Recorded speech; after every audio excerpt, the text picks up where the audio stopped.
Good লাইফৰ নতুন এটি ভিডিঅ'লৈ মই ৰেখাই সকলোকে স্বাগতম জনাইছোঁ। আজি অনুষ্ঠানটিত মোৰ সৈতে আছে astrologer professor doctor Hemang Shastri আৰু বিশেষকৈ আমাক কেইগৰাকীমান আমাৰ দৰ্শকে লিখি পঠিয়াইছে কালসৰ্প দোষৰ বিষয়ে কথা পাতিবলৈ আৰু সেই বিষয়ে জনাবলৈ। গতিকে আজি এষ্ট্ৰলজাৰ প্ৰফেচাৰ ডক্টৰ হেমাং শাস্ত্ৰীৰ পৰা আমি জানিবলৈ চেষ্টা কৰিম কালসৰ্প দোষ হয় কি, সেয়া সোঁৱৰণিত কোনটো স্থানত কেনেকুৱা ধৰণৰ কম্বিনেশ্যনত গ্ৰহৰ কম্বিনেশ্যনত কালসৰ্প যি দোষ আছে বা কালসৰ্প যি যোগ আছে সেয়া ফৰ্ম হয়, সেই বিষয়ে কথা পাতিম আৰু তাৰে প্ৰতিকাৰসমূহ কেনেকুৱা হয় আৰু কেনেকুৱা ধৰণৰ প্ৰভাৱ পৰে জাতক আৰু জাতিকাৰ ওপৰত এই দোষ থাকিলে সেই বিষয়েও কথা পাতিম। আশা ৰাখিছোঁ অনুষ্ঠানটিত শেষলৈকে আপোনালোক আমাৰ সৈতে থাকিব বুলি। আহক পলম নকৰোঁ, অনুষ্ঠানটিত আজিৰ অতিথিক স্বাগতম জনাওঁ। হেমাংগদা, অনুষ্ঠানটিলৈ স্বাগতম জনাইছোঁ। ধন্যবাদ। আৰু আমাক বহুতো দৰ্শকে মেছেজ কৰিছে, কমেণ্ট কৰিছে যে কালসৰ্প দোষৰ বিষয়ে বা কালসৰ্প যি যোগ হয় সেইটোৰ বিষয়ে ক'ব লাগে। গতিকে নিশ্চয় আমি তেওঁলোকৰ পৰামৰ্শ ল'ব লাগিব। আজি আমি ভাবিছোঁ কালসৰ্প যি যোগ হয় সেইটোৰ বিষয়ে কথা পাতিম। কেনেকুৱা হয়, কোনটো স্থানত কি কম্বিনেশ্যনত, বিশেষকৈ বাৰ্থ চাৰ্টৰ কি বা কুণ্ডলীৰ বা সোঁৱৰণিৰ কোনটো স্থানত কি কম্বিনেশ্যন থাকিলে কালসৰ্প দোষ বুলি কোৱা হয় আৰু সেই তাৰে প্ৰভাৱবিলাক কেনেকুৱা হয় আৰু প্ৰতিকাৰ হিচাপে কি কৰিব লাগে, মুঠতে আমি গোটেইখিনি কথা পাতিম। প্ৰথম প্ৰশ্নটো হ'ব যে সোঁৱৰণিখনত বা কুণ্ডলীখনত কেনেকুৱা ধৰণৰ কম্বিনেশ্যন থাকিলে তাক কালসৰ্প দোষ বা যোগ বুলি কোৱা হয়। সোঁৱৰণিত যদি ৰাহু আৰু কেতু এই দুইটা গ্ৰহৰ মাজত ৰাহু আৰু কেতু সদায় অপজিট হাউচত থাকে, অপজিট সাইডে, মানে ইটোৱে সিটোৰ বিপৰীতে থাকে। ৰাহুৰ পৰা 7th হাউচত কেতু অলৱেজ থাকিব। তো এতিয়া ৰাশি চক্ৰত যেতিয়া ৰাহু আৰু কেতুৰ একফালে এটা চাইডত গোটেইকেইটা গ্ৰহ পৰে তেতিয়া কালসৰ্প যোগ হয়। এতিয়া ৰাহু আৰু কেতুৰ ক্লকৱাইজ যদি গোটেইকেইটা গ্ৰহ থাকে তেনেহ'লে কালসৰ্প নহয়, কালসৰ্প ভংগ হয়। আৰু যদি এণ্টি ক্লকৱাইজ যদি গোটেইকেইটা গ্ৰহ থাকে তেনেহ'লে কালসৰ্প হয়। কালসৰ্পত যদি এটা গ্ৰহ যদি ওলাই যায়, ধৰক যে ৰাহু আৰু কেতু আছে, তাৰ পৰা আৰু ভিতৰত 6টা গ্ৰহ আছে আৰু এটা গ্ৰহ বাহিৰত আছে, তেতিয়া এইটো যে কালসৰ্প ভংগ হৈছে তেনেকৈ কোৱা হয়। সেইটো যিকোনো গ্ৰহ হ'ব পাৰে। যদি ধৰক যে ৰাহু আৰু কেতুৰ ভিতৰত 5টা গ্ৰহ আছে, 6টা গ্ৰহ আছে, এটা গ্ৰহ শনিটো বাহিৰত আছে, তেতিয়া শনি ভংগ কালসৰ্প তেনেকুৱা হয়। সেই ক্ষেত্ৰত কালসৰ্পৰ 95% এফেক্ট নাইকিয়া হৈ যায়, মেক্সিমাম এফেক্ট নাইকিয়া হৈ যায়। কিন্তু সেইটো কালসৰ্প দোষ বুলিয়ে ধৰা হয় নে? এইটো ভংগ হৈ গ'ল। কিন্তু কি যে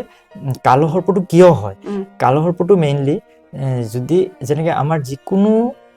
যিকোনো পজিশ্যনতে ধৰক লগ্নৰ যদি আগফালে 1st হাউচত যদি এটা পাপগ্ৰহ থাকে আৰু 12 হাউচত যদি এটা পাপগ্ৰহ থাকে, মানে লগ্নৰ দুইফালে দুইটা হাউচতে যদি পাপগ্ৰহ থাকে তেনেহ'লে লগ্নটো অলপ পীড়িত হয়। যদি ধৰক চন্দ্ৰ যিটো ৰাশিৰ যদি চন্দ্ৰৰ দুইফালে যদি পাপগ্ৰহ থাকে, ধৰক চন্দ্ৰৰ একফালে আছে মংগল আৰু একফালে আছে ধৰক ৰাহু, বা চন্দ্ৰৰ একফালে মংগল আৰু একফালে শনি, তেতিয়া কি হয় যে চন্দ্ৰটো পাপ পীড়িত হয় আৰু তেতিয়া চন্দ্ৰই নিজৰ শুভত্ব যিটো শুভ প্ৰভাৱ আছে সেইটো কমি যায় চন্দ্ৰৰ। যদি ভাল পজিশ্যনতো থাকে, চন্দ্ৰ যদি 4th হাউচত থাকে তেনেহ'লে খুব ভাল ফল দিয়ে। কিন্তু যদি 3rd হাউচ আৰু 5th হাউচত যদি পাপগ্ৰহ বহি যায় তেনেহ'লে চন্দ্ৰৰ যিটো শুভ ফল দিয়াৰ যিটো এফেক্ট, যিটো কেপাচিটিটো কমি যায়। তো তেনেকুৱাই যেতিয়া নেকি ৰাহু আৰু কেতু দুইটাই পাপগ্ৰহ হয়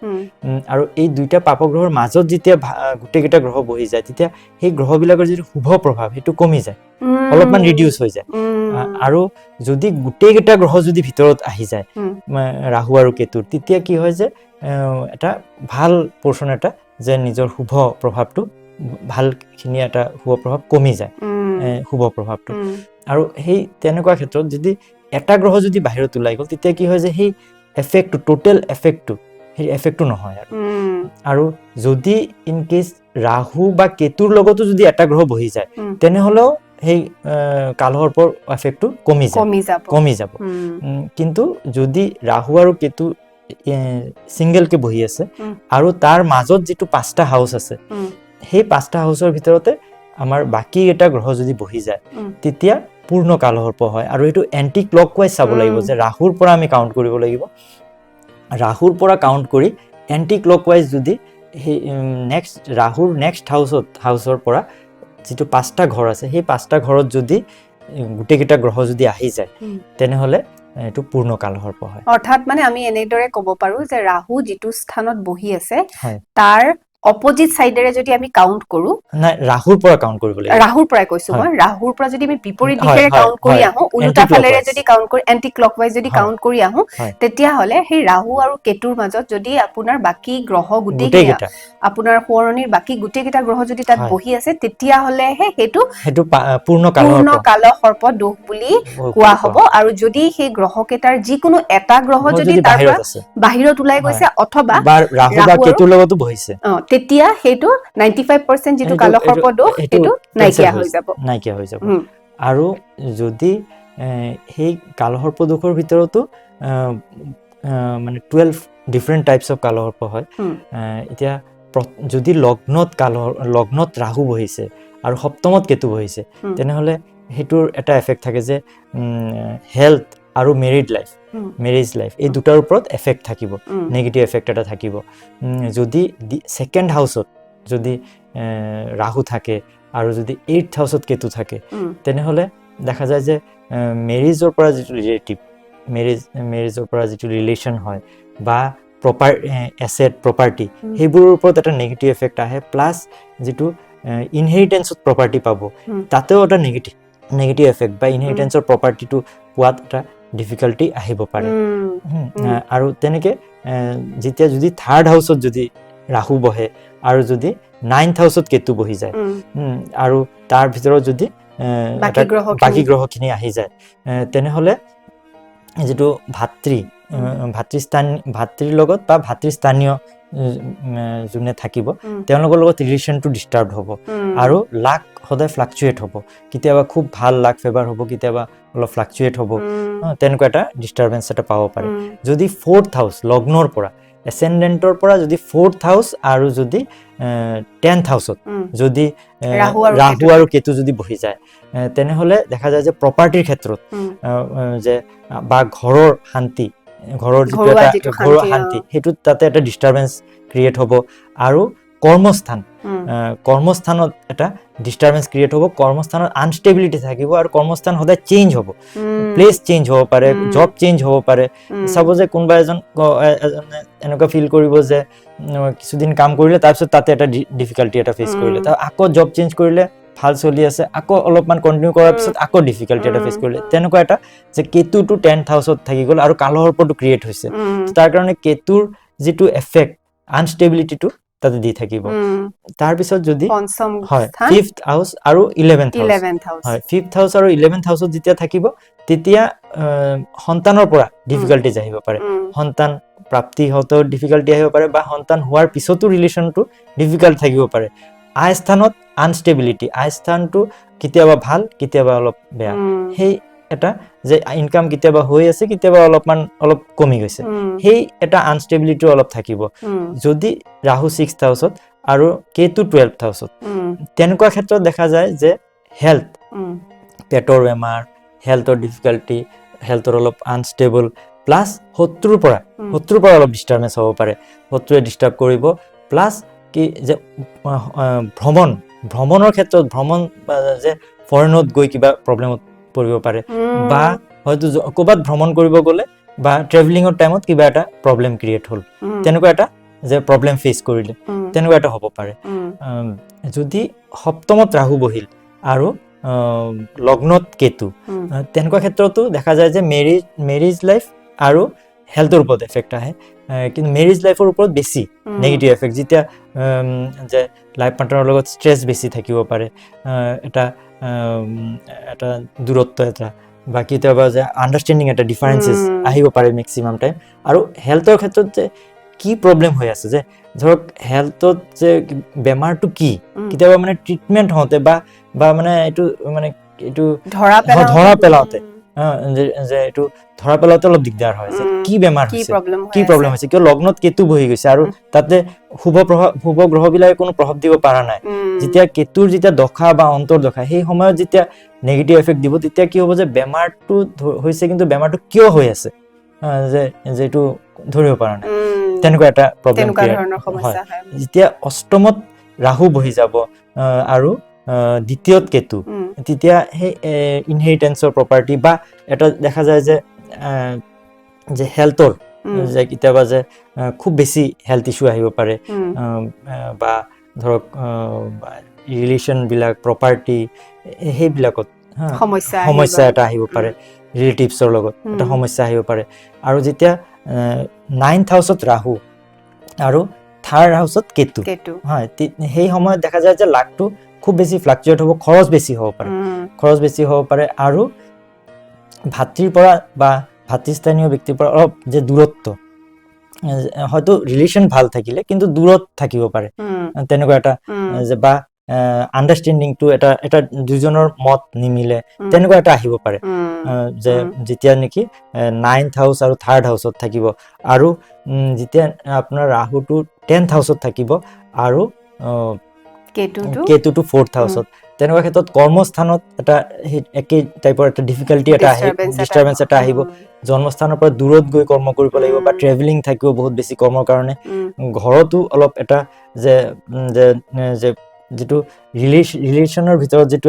এটা যে বণ্ডিং থাকে সেইটো অলপ কম থাকিব, ঘৰৰ যিটো পৰিৱেশ থাকিব।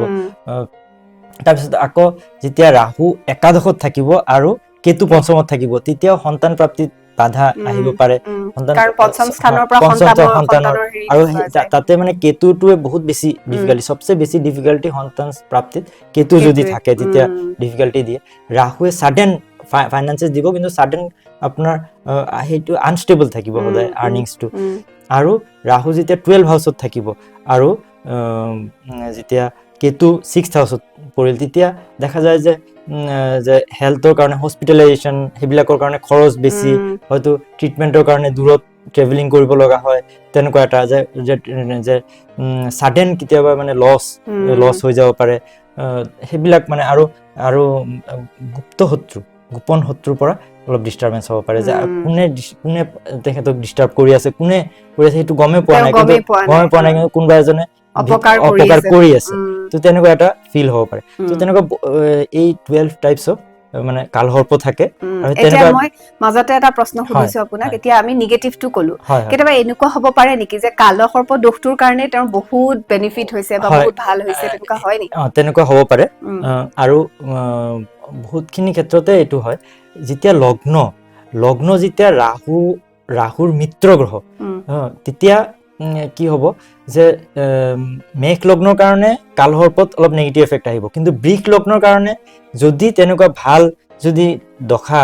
ৰাজযোগ বা ভাল যদি ক্ৰিয়েট হৈছে, তেনেহলে সেইটোৱে ৰাহু কেতুৱে ৰাজযোগ দিব পাৰে, যে সেই কালসৰ্পটোৱে ৰাজযোগ হৈ যাব, তেনেকুৱা হ'ব পাৰে বৃষ লগ্নৰ কাৰণে। মিথুন লগ্নৰ কাৰণে কিয় শুক্ৰ হৈছে ৰাহুৰ মিত্ৰ, শুক্ৰ হৈছে ৰাহুৰ গুৰু,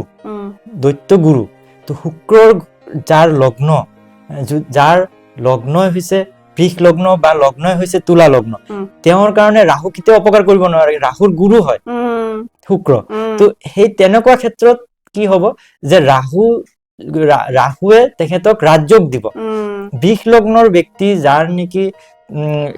লগ্নত কালসৰ্পযোগ হৈছে, আৰু যদি লগতে যদি শুভ গ্ৰহ তেনেকুৱা যদি কোনো ফল দি আছে যে ৰাজযোগৰ ফল, তেনেহলে ডেফিনেটলি সেই ৰাজযোগৰ ফল পাব, আৰু সেই কালসৰ্পই আৰু সেই ৰাজযোগৰ ফল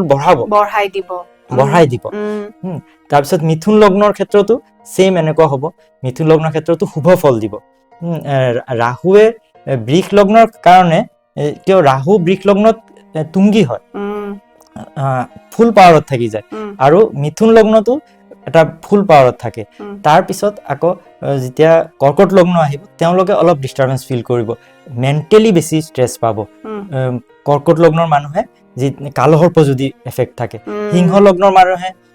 সিংহ লগ্নৰ ব্যক্তিয়ে কালসৰ্পত ডিষ্টাৰবেন্স ফেচ হ'ব, কন্যা লগ্নৰ মানুহে কালসৰ্পৰ পৰা ভাল এফেক্টটো পাব পাৰে,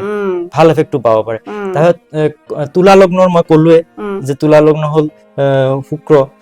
দৈত্যগুৰুৰ অধিপতি গ্ৰহ শুক্ৰৰ লগ্ন, তো সেইকাৰণে তুলা লগ্নৰ ব্যক্তিয়েও ভাল ফল লাভ কৰিব। এতিয়া বৃশ্চিক লগ্নৰ ব্যক্তিৰ অলপ সাৱধান থাকিব লাগিব, কিয় মংগল ৰাহু অপজিট একদম, হয়। তো বৃশ্চিক লগ্নৰ মানুহে অলপমান অপকাৰ পাব। ধনু লগ্নৰ ব্যক্তিয়েও অপকাৰ পাব। কিন্তু মকৰ আৰু কুম্ভ শনিৰ অধিপতি লগ্ন, তো তেওঁলোকেও কালসৰ্পৰ পৰা কিছুমান ক্ষেত্ৰত ৰাজযোগ পাব পাৰে, শুভ ফল পাব পাৰে। গতিকে আমি ক'ব নোৱাৰো যে মানে সদায় সেইটো নিগেটিভে সদায়, কেতিয়াবা ধৰক 40% টাইম বা 30% টাইম তাৰ পৰা ৰাজযোগ ফলো পাব পাৰে। তো সেইকাৰণে যে কালসৰ্প হৈ গৈছে যে একদম মোৰ নেগেটিভ তেনেকুৱা কেতিয়াও ভাবিব নালাগে। সেইটো ভালকে এনালাইজ কৰিব লাগিব, ভালকে এনালাইজ কৰি তাৰ পৰা আমি সেইটো যে নিৰ্ণয় কৰিব লাগিব যে সেইটো নেগেটিভ ফল দিব নে পজিটিভ ফল দিব। হয়, আৰু তাৰ পিছত যদি নেগেটিভ ফল দি আছে আৰু তেতিয়া যে কেতিয়াবা দেখা যায় যে গোটেইকেইটা গ্ৰহ আছে কিন্তু ৰাহুৰ লগত এটা গ্ৰহ বহি আছে, তাৰমানে এইটো কালসৰ্প ভংগ হৈছে। তো সেইটো আমি পাৰফেক্টলি এনালাইজ কৰিব লাগিব যে টোটেলি সেইটো যে পূৰ্ণ কালসৰ্প হৈছে নে নাই, বা কেতিয়াবা দেখা যায় ক্লকৱাইজ গোটেইকেইটা গ্ৰহ বহি আছে তেতিয়াও কালসৰ্প হোৱা নাই। তো আমি কালসৰ্পৰ ফাৰ্ষ্ট আমি ডিসাইড কৰিব লাগিব যে পাৰফেক্টলি জানিব লাগিব যে এইটো কালসৰ্প হৈছে নে নহয়, আৰু তাৰ পিছত আমি চাব লাগিব যে তাৰ পৰা আমি নেগেটিভ ফল পাম নে নাই, তাৰ পিছতহে আমাৰ নেক্সট আহিব যে তাৰ কাৰণে আমি কি প্ৰতিকাৰ কৰিব। এতিয়া আমি আহো সেইটো বিষয়লৈকে আহো, আমি কি কাৰণত হয়, কেনেকুৱা কণ্ডিশনত হয়, ভাল আৰু বেয়া, কোনটো স্থানত কি ক'ত থাকিলে কি হ'ব, আমি গোটেইখিনিয়ে পাতিলো। এতিয়া যদি কাৰোবাৰ পূৰ্ণ কালসৰ্প যোগ কাৰোবাৰ কৰ্ণিক আছে, তেতিয়াহ'লে তেওঁ প্ৰতিকাৰ হিচাপে কি ল'ব পাৰিব? পূৰ্ণ কালসৰ্প যদি আছে তেনেহ'লে ৰাহুৰ কাৰণে মন্ত্ৰ জপ কৰিব পাৰে, ওম ৰাং ৰাহবে নমঃ বা ওম কেং কেতবে নমঃ, কেতুৰ কাৰণে মন্ত্ৰ জপ কৰিব পাৰে। এই দুইটা গ্ৰহক যেতিয়া শান্ত কৰা হ'ব তেতিয়াই সেই যেতিয়া তাৰ পাপগ্ৰহ বা পাপ প্ৰভাৱটো দূৰ হ'ব, আৰু যে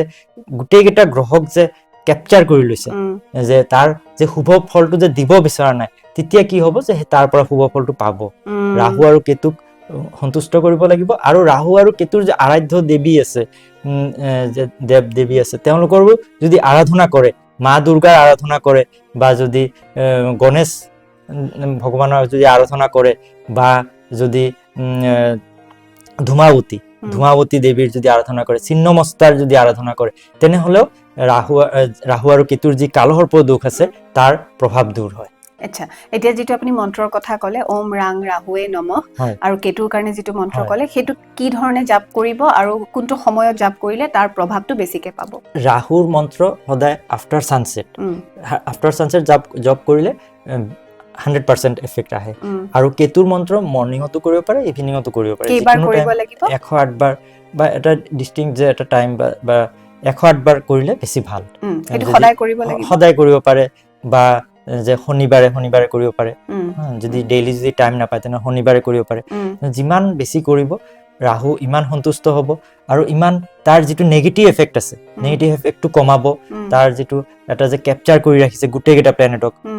প্লেনেটৰ ওপৰত যে নিজৰ এটা যে প্ৰভাৱ, গোটেই তাৰ যে শুভ ফলটো সেইটো ৰিডিউচ হ'ব, সেইটো হ্ৰাস পাব, আৰু তাৰ পৰা শুভ ফল পোৱা আৰম্ভ হ'ব। নিশ্চয়। এতিয়া আমি জেমষ্টোনৰ যদি কথা কওঁ, তেতিয়াহ'লে কেনেকুৱা ধৰণৰ, যদিও শুৱনি চাই পেলাই গোটেইখিনি